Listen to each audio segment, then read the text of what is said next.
Hello बच्चों, आज हम आपके सामने चैप्टर सॉल्यूशन हिंदी में पाठ का नाम है विलयन। उसमें जो टॉपिक है क्वथनांक का उन्नयन और हिमांक का अवनमन, इंग्लिश में बोलेंगे एलिवेशन ऑफ बॉइलिंग पॉइंट और डिप्रेशन ऑफ फ्रीजिंग पॉइंट, उससे संबंधित जो न्यूमेरिकल है। तो इस वीडियो में आज उन न्यूमेरिकल को समझते हैं। ध्यान से देखिएगा इस वीडियो को। ये क्वेश्चन है, एक यौगिक के 4.18 ग्राम को 240 ग्राम जल में घोलने पर विलयन का क्वथनांक एक वायुमंडलीय दाब पर 100.065 डिग्री सेंटीग्रेड हो जाता है।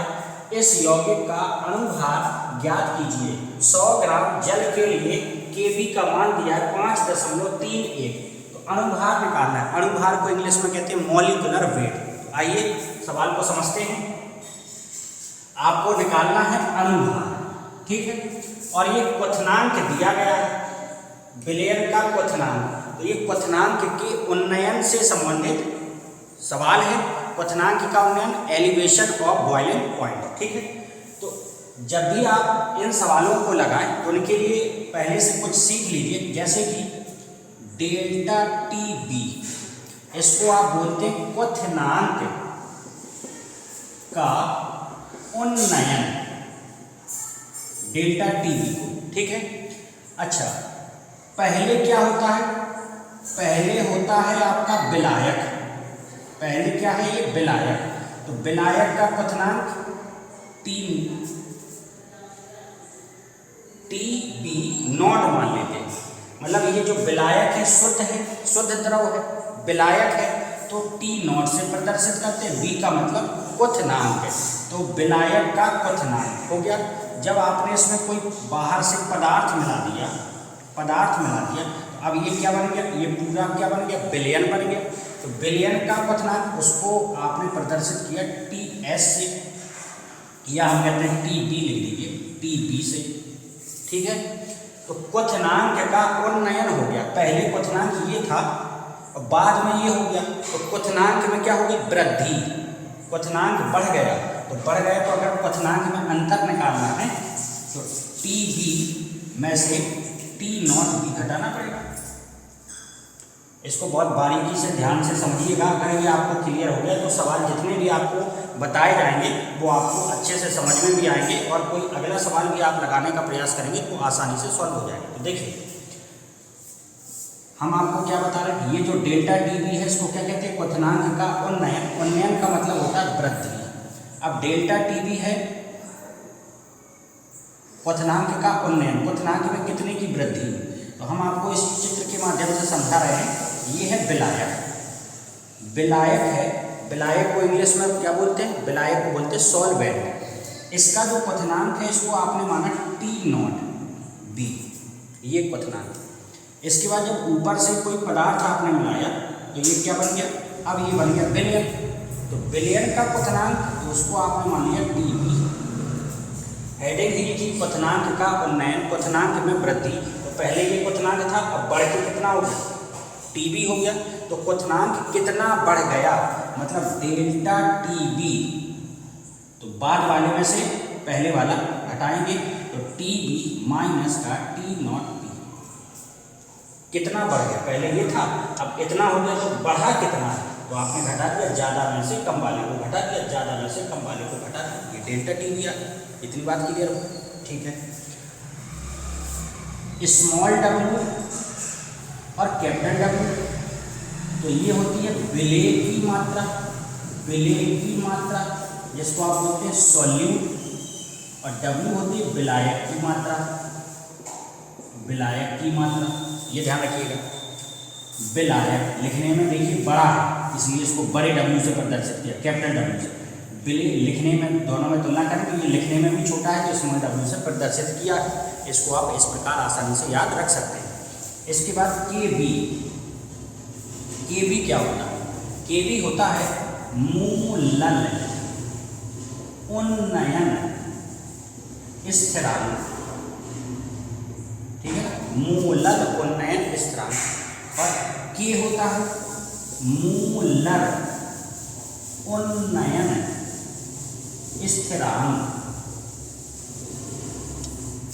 ठीक, ये होता है। मोलर को ही आप एक शब्द और देते हैं आणविक, आणविक उन्नयन स्थिरांक, इसी को कहते हैं आणुक उन्नयन स्थिरांक। ठीक है, अगर हिमांक की, ये जो क्वथनांक के बारे में आपको समझाया, अगर हिमांक की चर्चा हो तो आप कहते हैं हिमांक में क्या होता है, अवनमन। अवनमन का मतलब होता है कमी। ठीक है, अवनमन का मतलब क्या होता है, कमी। तो इसको प्रदर्शित करते डेल्टा टी एफ से। बी का मतलब बॉयलिंग, बॉयल, तो बॉयल क्वथनांक से संबंधित है। एफ का मतलब फ्रीजिंग, फ्रीजिंग किससे संबंधित है, हिमांक से संबंधित है। अब फिर से देखता हूँ, ये है आपका विलायक, विलायक, इसका हिमांक तो आपने मान लिया टी नॉट एफ। ठीक है, अब जब आपने बाहर से कोई पदार्थ मिलाया, क्या मिलाया यहाँ पे, पदार्थ, जैसे आपने पदार्थ मिलाया तो ये क्या बन गया, विलयन बन गया। इसका हिमांक हो गया टी एफ, इसका हिमांक टी एफ हो गया। अब आप पढ़ रहे हैं हिमांक में कमी, डेल्टा टी एफ, हिमांक में कमी। कमी का मतलब क्या है, कमी का मतलब ये होगा कि पहले हिमांक ज़्यादा होगा, फिर बाद में क्या हो गया, कम हो गया, तभी तो हिमांक में कमी हुई। पहले हिमांक ज़्यादा होगा, बाद में कम हो गया, तभी तो हिमांक में क्या हुई, कमी। कितने की कमी हुई, अगर ये आपको निकालना है तो बड़े में से छोटा घटाएंगे। अब बड़ा कौन है दोनों में, पहले हिमांक ये था, फिर बाद में हेडिंग ही है हिमांक में अवनमन मतलब कमी, बाद में हिमांक में क्या होगी, कमी होगी, तो बड़ा कौन है, टी नॉट एफ माइनस का टी एफ, इस प्रकार से निकाल सकते हैं। अब इसमें जो के बी था, के बी यहाँ क्या होगा, के एफ होगा, वही यहाँ क्या लिखा था, मूलल उन्नयन स्थिरांक, यहाँ कहेंगे के एफ क्या है, मूलल अवनमन स्थिरांक। क्यों, क्योंकि हिमांक में क्या होता है, अवनमन, कमी, तो इस के एफ को क्या बोलोगे आप, मूलल अवनमन स्थिरांक। कहने का मतलब उन्नयन की जगह क्या लिखा जाएगा, अवनमन। यहाँ के क्या है, मूलर उन्नयन स्थिरांक, या उसी को आणविक कहिए या उसी को अणुक कहिए। यहाँ के, यहाँ भी के होगा, लेकिन उसको यहाँ क्या बोलेंगे, मूलर अवनमन स्थिरांक या अणुक अवनमन स्थिरांक या आणविक अवनमन स्थिरांक। कहने का मतलब है क्वथनांक का उन्नयन होता है तो उन्नयन शब्द आ जाएगा, और यहाँ हिमांक में अवनमन होता है तो अवनमन शब्द आ जाएगा। इतनी बात आपको क्लियर। तो सवाल लगाने से पहले जो यूज होंगे उनका मतलब तो समझ में आ गया कि अच्छा स्मॉल डब्ल्यू क्या होता है, विलेय की ग्राम में मात्रा, कैपिटल डब्ल्यू क्या है, विलायक की ग्राम में मात्रा, के बी क्या है, के एफ क्या है, ये सब आपको क्लियर है। अब चलते हैं सवाल की तरफ।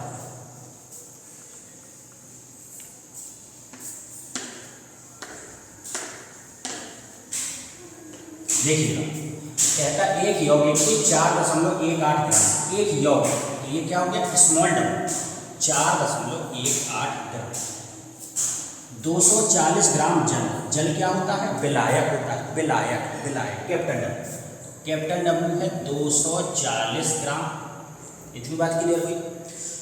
विलयन का क्वथनांक एक वायुमंडलीय दाब पर इतना है, तो ये है विलयन का क्वथनांक। तो डेल्टा टी बी अगर आपको निकालना है, डेल्टा टी बी, तो ये जो लिखा हुआ है 100.065 डिग्री सेंटीग्रेड, ये है आपका विलयन का। और डेल्टा टी बी निकालना मतलब क्वथनांक में कितने की वृद्धि हो गई, तो ये आपको किसका क्वथनांक दिया, स्पष्ट लिखा हुआ विलयन का क्वथनांक है, विलयन का। तो इसमें विलयन में से किसका घटा देंगे आप, विलायक का क्वथनांक। विलायक कौन है इधर, जल है, और जल का क्वथनांक कितना होता है, 100 डिग्री सेंटीग्रेड, तो हम 100 को घटा दें। इतनी बात आपको क्लियर हुई क्या, स्पष्ट लिखा हुआ विलयन का क्वथनांक कितना है, तो विलयन का क्वथनांक ये है। और अपन को आपको क्या चाहिए, क्वथनांक में वृद्धि, क्वथनांक का उन्नयन, तो विलयन का है, विलायक का घटा दीजिए। विलायक कौन है यहाँ, जल है, जल का क्वथनांक कितना होता है, 100 होता है। तो डेल्टा टी बी कितना, डेल्टा टी बी हो गया 0.065 डिग्री सेंटीग्रेड। इतनी बात आपको क्लियर हो। यदि आप ये सोच रहे हैं यहाँ कैपिटल टी है, कैपिटल टी, और कैपिटल टी को तो केल्विन में लिखा जाता है, ये परम ताप होता है, केल्विन में लिखेंगे तो केल्विन में तो लिखा जाता है, लेकिन ये डेल्टा टी अंतर है, ये अंतर, तो इसको आप केल्विन में लिखें या डिग्री सेंटीग्रेड में, कोई भी फर्क नहीं पड़ेगा। आपको एग्जाम्पल के माध्यम से समझाते हैं। देखिए, जैसे मान लीजिए T1 27 डिग्री सेंटीग्रेड है और T2 30 डिग्री सेंटीग्रेड है। अगर आपसे कहें डेल्टा टी बताइए, डेल्टा टी, तो डेल्टा टी कितना होगा? 30 माइनस 27 मतलब 3। क्लियर? यही अगर केल्विन में बदल के लगाएं तो 27 में आप 273 जोड़ेंगे तभी तो ये केल्विन में बनेगा। 273 जोड़ने से कितना आएगा? 300 केल्विन। इसमें 273 जोड़ेंगे तो ये कितना आएगा? 303 केल्विन। फिर अंतर निकालेंगे डेल्टा टी, तो 303 में से 300 घटाएंगे तब ये 3 केल्विन आएगा। तो कहने का मतलब है ये आप क्या निकाल रहे हैं? अंतर निकाल रहे हैं, अंतर। तो अंतर लिखा जरूर है टी, कैपिटल टी, मतलब परमताप, जिसको आप केल्विन में प्रदर्शित करेंगे, लेकिन मान वही रहेगा। तो आप डिग्री सेंटीग्रेड में रखें या केल्विन में रखें, कोई भी फर्क नहीं पड़ेगा। इसलिए डिग्री सेंटीग्रेड में है तो हम डिग्री सेंटीग्रेड में ही सवाल लगा लेंगे। अगर केल्विन में दिया होता तो हम केल्विन में ही सवाल लगा देते। क्यों? क्योंकि उससे कोई फर्क पड़ता ही नहीं, मान तो बराबर आ रहे हैं, चाहे वो डिग्री सेंटीग्रेड का हो चाहे केल्विन का हो। ठीक है,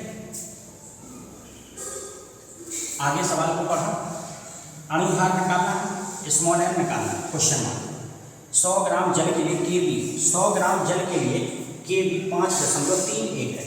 तो Kb 100 ग्राम जल के लिए,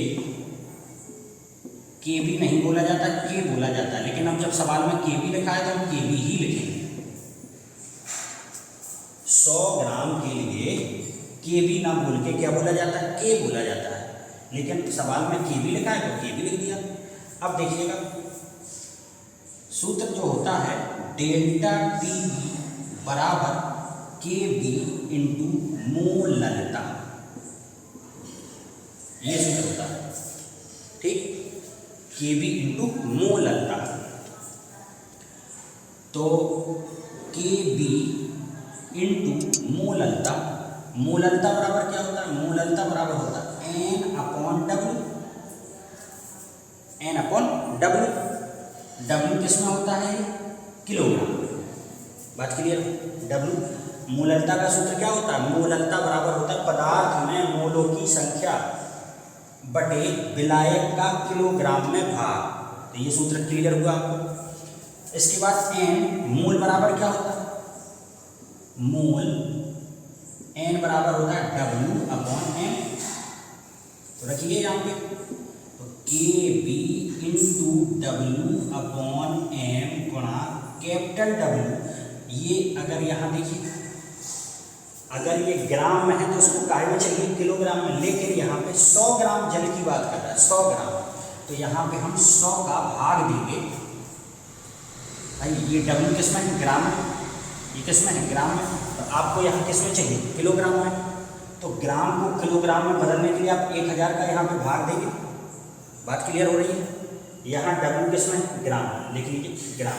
और आपको सूत्र में काहे में चाहिए? किलोग्राम। तो ग्राम को किलोग्राम में बदलने के लिए 1000 का भाग देंगे। 1000 का भाग देने का मतलब है यहाँ पे लिखा होता है 1000 ग्राम जल के लिए, लेकिन यहाँ लिखा है 100 ग्राम जल के लिए। तो आप कितने का भाग देंगे? 100 का।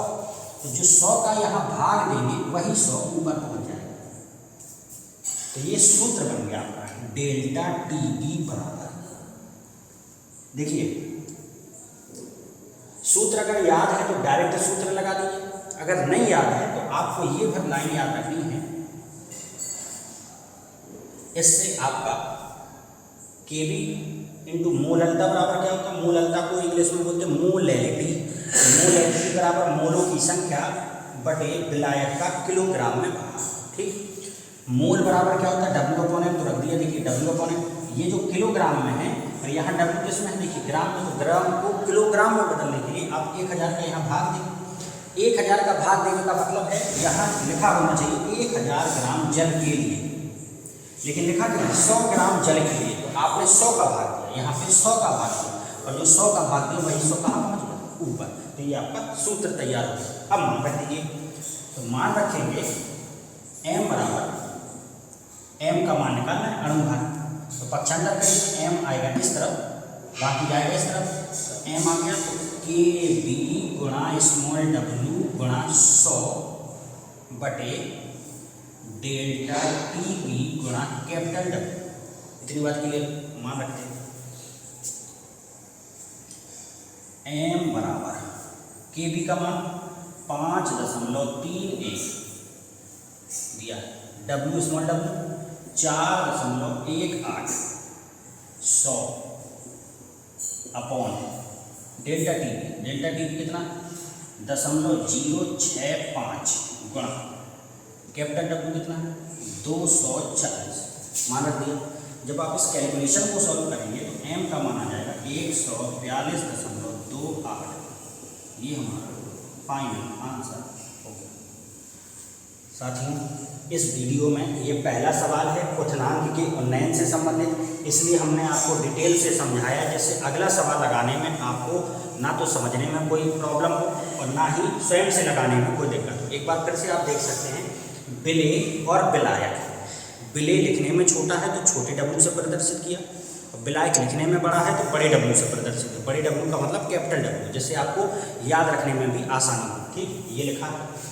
क्वथनांक में वृद्धि निकाला, तो ये विलयन का क्वथनांक दिया था, और विलायक मतलब जल है, तो जल का क्वथनांक 100 होता है, घटा दिया तो ये क्वथनांक में वृद्धि पता चल गई। एम का मान निकालना है, के बी का मान दिया 100 ग्राम जल के लिए के बी नहीं होता, होता क्या है, के होता है, लेकिन के बी उसने सवाल में लिखा था तो हमने भी के बी लिख दी, कोई परेशानी नहीं। डेल्टा टी बी बराबर सूत्र है के बी इंटू मोललता, इस लाइन को याद रखिएगा। अब मोललता बराबर पदार्थ में मोलों की संख्या बटे विलायक का किलोग्राम में भाग। मोल बराबर क्या होता है, डब्ल्यू अपॉन एम लिखा है, और ये जो किलोग्राम वाला है ये डब्ल्यू किस में दिया, ग्राम। ग्राम को आप किलोग्राम में बदलेंगे तो कितने का भाग देंगे, 1000 का। लेकिन यहाँ लिखा हो 100 ग्राम जल के लिए आपको 100 का भाग देना है। 100 का भाग देंगे तो वो 100 कहाँ चला जाएगा, ऊपर चला गया, तो आपका फॉर्मूला बन गया, इसमें मान रखिए। अगला सवाल देखिए, इस सवाल को देखें बच्चों, गन्ने की शक्कर के 1.17 ग्राम को, गन्ने की शक्कर के 1.17 ग्राम, तो ये आपका क्या होगा, स्मॉल डब्ल्यू 1.17 ग्राम को 25 ग्राम जल क्या होता है, विलायक, कैपिटल डब्ल्यू हो गया। 25 ग्राम जल में घोलने पर विलायक का क्वथनांक 0.071 डिग्री सेंटीग्रेड बढ़ जाता है, लिखा हुआ बढ़ जाता है। इसका मतलब क्वथनांक में वृद्धि बढ़ जाता है। क्वथनांक में वृद्धि कितनी की होगी, ये हो गई।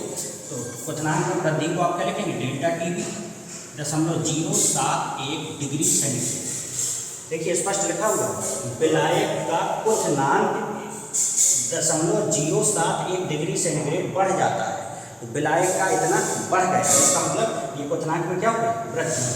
विलायक का अणु उन्नयन स्थिरांक क्या होगा, अणु उन्नयन स्थिरांक को आप बोलते हैं के आपको निकालना है। गन्ने की शक्कर का अणु भार मॉलिक्यूलर वेट दिया है 342। इतनी बात क्लियर है। अच्छा, इन सवालों को लगाने से पहले सवाल को पढ़ने के बाद ये भी गौर करना पड़ता है, 1/2 ग्राम स्मॉल आई के बाद। क्योंकि 1/2 ग्राम स्मॉल आई बराबर होता है वियोजन या संगुणन। वियोजन का मतलब टूटना और संगुणन का मतलब जोड़ना।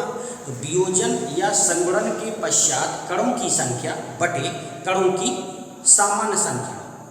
सामान्य संख्या का मतलब जैसे NaCl था, ये टूटा Na प्लस में और Cl माइनस में, तो I बराबर कितना हो जाएगा, टूटने के बाद कितने मिले कण, एक धनाएं एक ऋणाएं, तो 2 हो गया। और टूटने से पहले कितना था, NaCl पूरा 1 था, तो I का मान 2। ये हो गया वियोजन मतलब टूटना। संगुणन का उदाहरण देखें, Na प्लस Cl माइनस, तो ये क्या बनाएगा, NaCl बनाएगा। तो संगुणन के बाद कितना होगा, बाद में 1, और पहले कितना था, एक धनाएं एक ऋणाएं, 1/2 आ गया I का मान। तो I का मान, I को भी ध्यान में रखना पड़ता है। क्यों ध्यान में रखना पड़ता है, इसलिए कि जो सूत्र आप पढ़ रहे हैं डेल्टा टी बी बराबर के बी इंटू मोललता, जिसको आप लोग बोलते हैं मोलैलिटी। क्लियर? मोलैलिटी। अगर आई होगा तो आई का गुणा करा देंगे, अगर आई नहीं होगा तो आई को हटा देंगे। अगर आई होगा तो आई का गुणा करा देंगे, आई नहीं होगा तो आई को हटा देंगे। अब ये आपको कैसे पता चलेगा कि आई होगा कि नहीं होगा? तो देखिए, शक्कर है, शक्कर का सूत्र C12H22 हो गया। अब आप बताइए इसमें धनायन और ऋणायन होते हैं क्या? धनायन और ऋणायन होते हैं? नहीं होते हैं। नहीं होते हैं इसका मतलब इसमें आई नहीं होगा। अगर इसी के स्थान पर NaCl होता तो आप तुरंत देख के बता दें कि धनायन और ऋणायन होता है, इसका मतलब इसका आई निकलेगा, और आई निकलेगा तो आई का गुणा करा देते। बात अब क्लियर हो रही होगी। तो इसमें आई का ध्यान देना पड़ता है। जैसे यूरिया, सवाल में यूरिया लिखा होता है, यूरिया, तो यूरिया का क्या होता है? NH2CONH2। अब इसमें आप बताइए धनायन और ऋणायन का ही होता है क्या? जब धनायन और ऋणायन नहीं होता है इसका मतलब इसका आई नहीं निकलेगा, तो जब आई नहीं निकलेगा तो आई यहाँ पे भी सूत्र में नहीं लगाया जाएगा। क्लियर? चलिए अब सवाल की तरफ बढ़ते हैं। देखिएगा, यहाँ हम के भी ना लिखें, क्या लिखेंगे? के लिखेंगे। क्यों? क्योंकि के का मान निकालना है। के को क्या बोला? अणु उन्नयन स्थिरांक। ठीक है, तो के गुणा मूललता का सूत्र N/W, N के स्थान पर क्या रखा? W/M into capital W। ये ग्राम में है, ग्राम में इसको किसमें बदलेंगे आप? किलोग्राम में बदलेंगे। और किलोग्राम, ग्राम को किलोग्राम में बदलने के लिए 1000 का भाग देंगे। 1000 का भाग देने का मतलब है 1000 ग्राम। तो 1000 ग्राम, 1000 ग्राम ये परिभाषा होती है मोलल की, मोलल उन्नयन स्थिरांक। और 100 ग्राम परिभाषा होती है मोलर की, मोलर की। और मोलर को ही क्या कहते हैं? आणविक कहते हैं, या उसी को कहते हैं आणविक। इतनी बात आपको क्लियर हुई? तो ये जो के दिया है ये मोलर है, मोलर। और मोलर की परिभाषा में कितना आता है? 100। तो आप यहाँ 100 का भाग देंगे, और 100 का भाग देंगे तो वही 100 कहाँ चला जाएगा? ऊपर। क्लियर हुआ? अगर यही के बी होता, के बी को क्या बोलते हैं? मोलर। और मोलर की परिभाषा में 1000 आता है, तो आप 1000 का भाग देते हैं तो सूत्र में 1000 ऊपर पहुँच जाता है। तो अगर सूत्र याद हो गया तो बहुत अच्छी बात है, अगर नहीं याद है आसानी से आप इस प्रकार से समझेंगे तो आपको सूत्र तुरंत बनाते बन जाएगा। अब देखिए, यहाँ पर के का मान निकालना है, सबका पक्षांतर करिए। तो के बराबर सबका पक्षांतर किया तो डेल्टा टी बी गुणा स्मॉल एन गुणा capital W upon small W into 100। के का मान निकालना, तो के को यही रखा, बाकी सबका पक्षांतर कर दिया, बाकी सबका पक्षांतर कर दिया। इसके बाद मान रखिए, तो के बराबर डेल्टा टी बी का मान 0.071, small M 342, capital W 25 upon small W 1.17 गुणा 100। जब आप इस पूरी कैलकुलेशन को सॉल्व करेंगे, जब पूरी कैलकुलेशन को सॉल्व करेंगे ये आएगा 5.188। ये हमारा फाइनल आंसर। इतनी बात क्लियर हुई? चलिए अगला सवाल देखते हैं। इस सवाल को देखिए बच्चों, 9 ग्राम ग्लूकोज को 100 ग्राम जल में घोलने पर 9 ग्राम ग्लूकोज स्मॉल डब्ल्यू 9 ग्राम 100 ग्राम जल, जल क्या होता है? विलायक, कैपिटल डब्ल्यू 100 ग्राम घोलने पर हिमांक में 0.93 डिग्री सेंटीग्रेड की कमी होती है। इसका मतलब हिमांक में कमी होती है। तो ये क्या है? हिमांक का अवनमन, जिसको किससे लिखते हैं? Delta T F 0.93 degree centigrade. जल की मोलल अवनमन स्थिरांक, मोलल इसको आप लिखते हैं KF। KF आपको निकालना है, ठीक है। अगर मोलर रा होता है यहाँ पे तो आप K लिखते, और हमने आपको पहले ही बताया अगर K लिखा जाएगा तो 100 ग्राम 100 का गुणा होता है, और KF लिखा जाएगा तो मोलर में 1000 ग्राम आता है, इसका मतलब 1000 का गुणा कराएगा। जो सूत्र में 100 आता है या 1000 आता है उसके लिए चर्चा करें। देखिए ग्लूकोज जिसका फॉर्मूला होता है C6H12O6 का अणु मॉलिक्यूलर वेट अणु M बराबर कार्बन का परमाणु भार कितना होता है 12, 6 कार्बन 12 गुणा 6 प्लस हाइड्रोजन का परमाणु भार कितना होता है 1, 12 हाइड्रोजन 1 गुणा 12 प्लस ऑक्सीजन का परमाणु भार को इंग्लिश में बोलते हैं एटॉमिक वेट। तो ऑक्सीजन का परमाणु भार है 16, 6 ऑक्सीजन है 16 गुणा 6 180। अब इसमें आई वांठा गुणांक स्मॉल आई लगाना पड़ेगा या नहीं लगाना पड़ेगा, तो आपको देखिए ग्लूकोज है और ग्लूकोज इसमें ना तो धनायन ना ऋणायन, ना तो धनायन है और ना ऋणायन, इसका मतलब इसमें आई नहीं लगाएंगे। अब सूत्र देखिए डेल्टा TF बराबर KF गुणा मोललता, इसको आप बोलते हैं मोलैलिटी। तो KF इंटू मोललता को पदार्थ में मोल की संख्या बटे विलायक किलोग्राम में भाग। अब n के स्थान पर क्या लिखेंगे, n मोल बराबर क्या होता है W/m, और ये जो W है आपका इसको किलोग्राम में चाहिए, तो इधर है ग्राम में, तो ग्राम को आप किलोग्राम में बनाएंगे तो 1000 का भाग देंगे। KF की चर्चा कर रहा है, इसका मतलब परिभाषा में भी 1000 होता है, 1000 का भाग देंगे 1000 ऊपर आ जाएगा 1000, ठीक है। अगर यही हम K की चर्चा करते हैं, K क्या है मोलर की परिभाषा में 100 होता है, तो हम 100 का यहाँ गुणा कराते हैं। अब तो बात क्लियर हो रही होगी। यहाँ मोलर की चर्चा, मोलर की परिभाषा में 1000 होता है, तो हमने 1000 का गुणा करा, ठीक। अब आपको निकालना क्या है KF का पक्षांतर करिए, तो KF बराबर पूरा पक्षांतर कर दीजिए, तो डेल्टा TF गुणा स्मॉल m गुणा capital W upon small w गुणा 1000।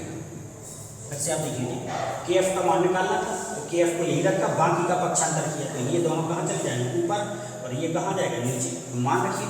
तो KF बराबर डेल्टा TF का मान 0.93, small m 180, capital W 100 upon small w 9 1000, ठीक। जब आप इस पूरे को सॉल्व करेंगे तो KF आ जाएगा 1.86 आंसर। इतनी बात आपको क्लियर हुई। अगर आप इसकी मात्रक की चर्चा करें, इसका मात्रक क्या होगा, तो देखिए KF का मात्रक डेल्टा TF बराबर KF गुणा n/W। तो KF बराबर क्या होगा डेल्टा TF गुणा W किलोग्राम में बटे n, मात्रक बता रहे हैं। तो इसका क्या होगा केल्विन, क्योंकि परम ताप है, तो केल्विन गुणा किलोग्राम बटे ये क्या है मोल। तो मात्रक क्या होगा KF का केल्विन किलोग्राम अपॉन मोल, या मोल को ऊपर लगाएंगे तो मोल इनवर्स हो जाएगा, तो केल्विन किलोग्राम मोल इनवर्स, ठीक। ये आपका आंसर है। अगला सवाल देखिए, इस सवाल को देखिए बच्चों, 1 बिलियन में 100 मिलीलीटर जल में 1.42 ग्राम Na2SO4 सोडियम सल्फेट घुला है। जल का मोलर अवनमन स्थान 18.5 है। यदि Na2SO4 जल में पूर्णतः आयनित हो जाए तो हिमांक का अवनमन क्या होगा। हिमांक का अवनमन का मतलब डिप्रेशन ऑफ फ्रीजिंग पॉइंट आपसे पूछा है। देखिएगा सबसे पहले देखिए 1 बिलियन में 100 मिलीलीटर जल क्या होता है विलायक होता है, और विलायक की मात्रा को आप क्या लिखते हैं कैपिटल W लिखते हैं, क्लियर कैपिटल W लिखते हैं। लेकिन यहाँ 100 ग्राम होना चाहिए, भाई क्या होना चाहिए ग्राम होना चाहिए, लेकिन ये किस में लिखा हुआ है मिलीलीटर में। देखिए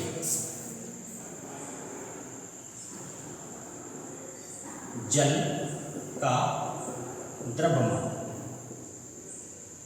बराबर आयतन गुणा घनत्व।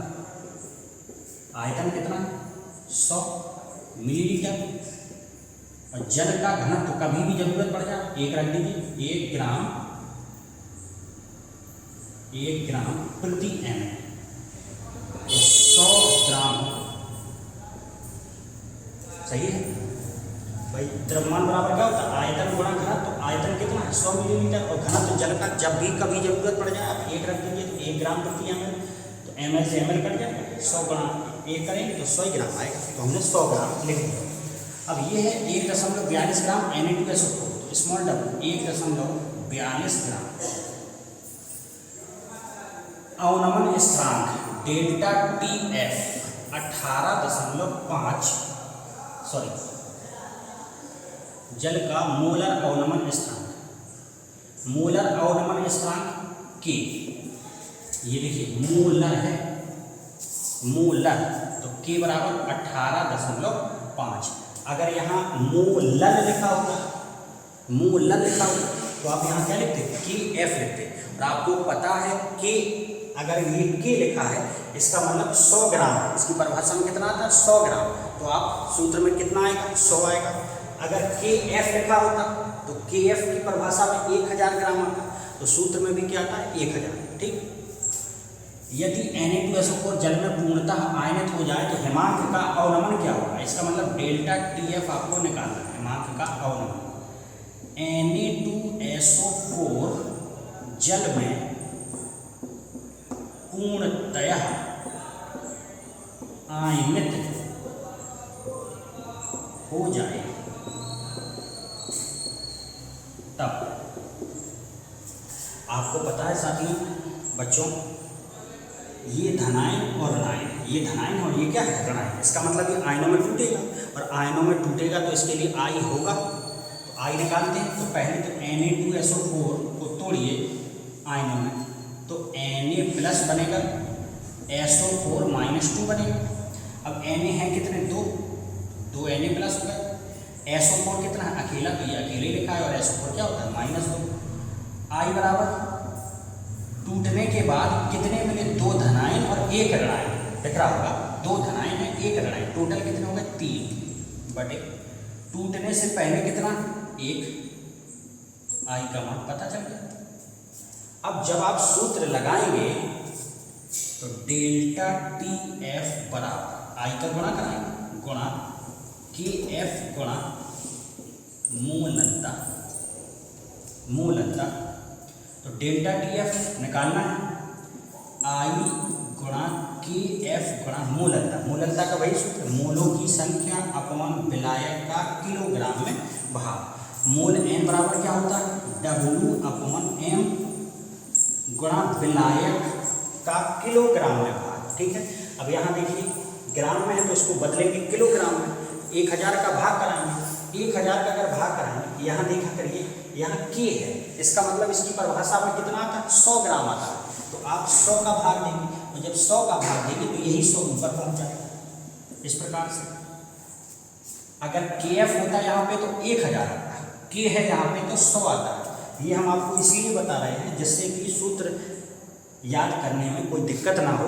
याद है तो सीधे लिखिए, नहीं है तो हम जैसा बताते हैं वैसा आप कर सकते हैं। अब देखिएगा डेल्टा TF मान रखेंगे I का मान 3, KF का मान, यहाँ KF नहीं है केवल K है तो K रख दीजिए। K का मान 18.5, W का मान 1.42 गुणा 100 अपॉन M नहीं निकाल पाए, M निकाल लेते हैं। M निकाल लीजिए तो यहाँ पर Na2SO4 का अणु भाग, इसको पहले लिख लेते हैं।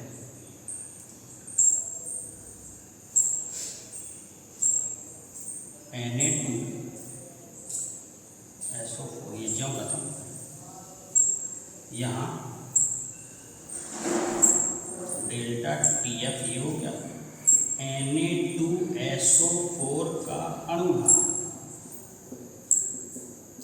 m बराबर Na का परमाणु भार को इंग्लिश में बोलते हैं एटॉमिक वेट। तो Na का 23 होता है, लेकिन 2 Na है, तो 23 गुणा 2 प्लस सल्फर का परमाणु भार 32 प्लस ऑक्सीजन का 16, 4 ऑक्सीजन, यह आ जाएगा आपका 142। तो यहाँ पे रख दिया 142 गुणा कैपिटल W कितना है 100, कट गया, दशमलव हटाया और यहाँ का भी दशमलव हटाया, 3 जीरो बढ़ जाएंगे, 142 से 142 खत्म। जब आप कैलकुलेशन सॉल्व करेंगे तो डेल्टा TF आ जाएगा 0.555 डिग्री सेंटीग्रेड, या आप चाहें तो इसी को केल्विन में भी लिख सकते हैं, क्योंकि हमने पहले ही बताया था घटाने पर कोई फर्क नहीं पड़ता है, चाहे डिग्री सेंटीग्रेड में लिखें या केल्विन में, मान वही रहता है। तो ये आपका फाइनल में क्या हो गया आंसर। इस प्रकार से बच्चों ये क्वथनांक के उन्नयन और हिमांक के अवनमन से संबंधित कुछ क्वेश्चन थे, जिससे कि आपकी शुरुआत हो जाए। इसके बाद इससे आने वाले अगले वीडियो में कुछ स्टेप बढ़ा के और कुछ कठिन क्वेश्चन इस प्रकार आपको समझाए जाएंगे। ये तो शुरुआत थी, ये सरल क्वेश्चन है, सूत्र में मान रखे और आप लगाते गए तो आपको ये बनेंगे। इसके अलावा भी कुछ 2-4 क्वेश्चन ऐसे होंगे कि जिनमें थोड़ा सा आपको भी मेहनत करनी पड़ेगी, तो उसको अगले वीडियो में हम लेकर आएंगे। तो आपको वीडियो उम्मीद करते हैं कि समझ में आया होगा, अच्छा लगा होगा और आपको इससे मदद मिली होगी पढ़ने में। Thank you very much.